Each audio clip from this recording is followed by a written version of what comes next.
Olá, humano, você certamente já ouviu falar do neurônio. Mas afinal, o que você sabe dele?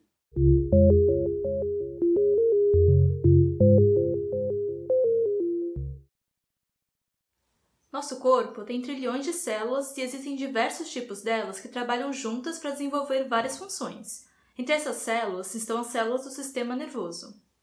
As células do sistema nervoso são chamadas de neurônios. Pronto, agora você já sabe. Pode fechar o vídeo, falou. Claro que não é só isso. Os neurônios são especializados em transportar certas mensagens por meio de um processo eletroquímico. O neurônio converte o sinal elétrico em um sinal químico com o objetivo de passar informação para um outro neurônio, que é chamado de neurônio-alvo. Esse neurônio-alvo converte a mensagem de volta para o impulso elétrico para continuar o processo. Eles processam toda a informação que flui no interior do sistema nervoso central. Toda a informação motora através da qual somos capazes de nos movermos, toda a informação sensorial através da qual somos capazes de ver, ouvir, cheirar e tocar. E, claro, toda a informação cognitiva através da qual somos capazes de raciocinar. O processamento de tantos tipos de informação requer muitos neurônios.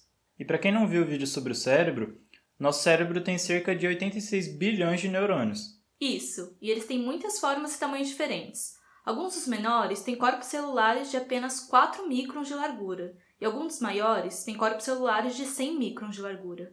Ah, e para quem não sabe quanto é um micron, ele equivale a 1 milésimo de milímetro. Resumindo, é uma distância bem pequena. Para ser chamado de célula, o neurônio tem que ter algo em comum com as outras células, certo? Certo. Para começar, eles têm que ter um núcleo que contém genes, que são responsáveis principalmente por armazenar as informações genéticas que você herda dos seus pais.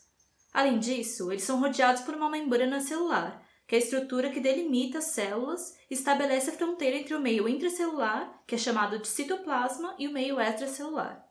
Eles também possuem as mitocôndrias, que são responsáveis pela respiração celular, e outras organelas.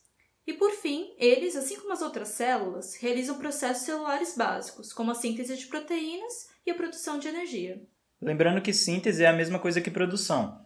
Então, síntese de proteínas é a produção de proteínas. Agora, Andressa, se eu pudesse dar um zoom no neurônio, o que eu ia ver? Bom, primeiro, você vê umas ramificações que a gente chama de dendritos. Esses caras atuam como receptores de estímulos. Você também ia notar uma espécie de fio embaixo de uns gominhos. Esse fio é o axônio, que é um prolongamento que atua como condutor dos impulsos nervosos.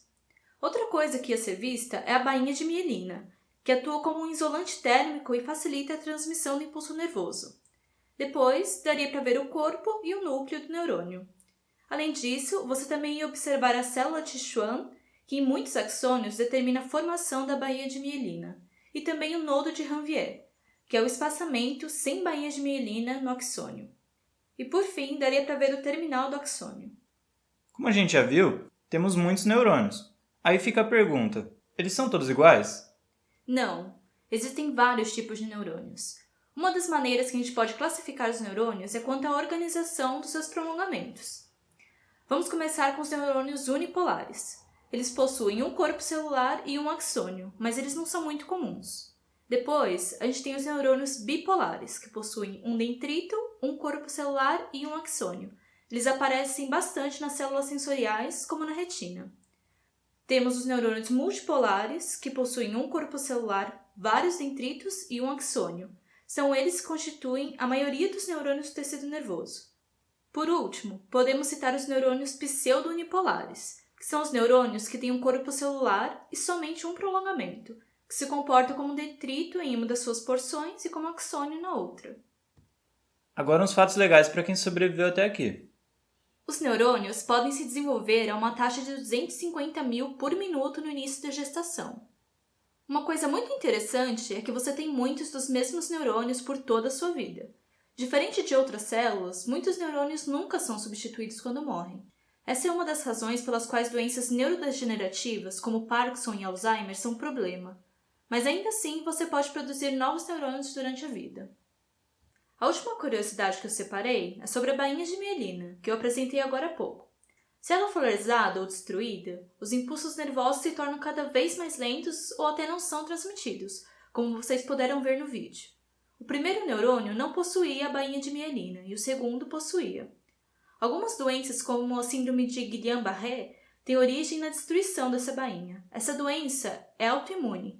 Isso significa que o sistema imunológico da própria pessoa produz anticorpos contra a bainha de mielina e, com isso, a perda gradual da atividade motora, da sensibilidade ao calor e da dor, por exemplo. Se você gostou desse vídeo, dê o seu like. E se inscreva no canal para acompanhar o nosso trabalho. Muito obrigado pela atenção e que a neurociência esteja com você.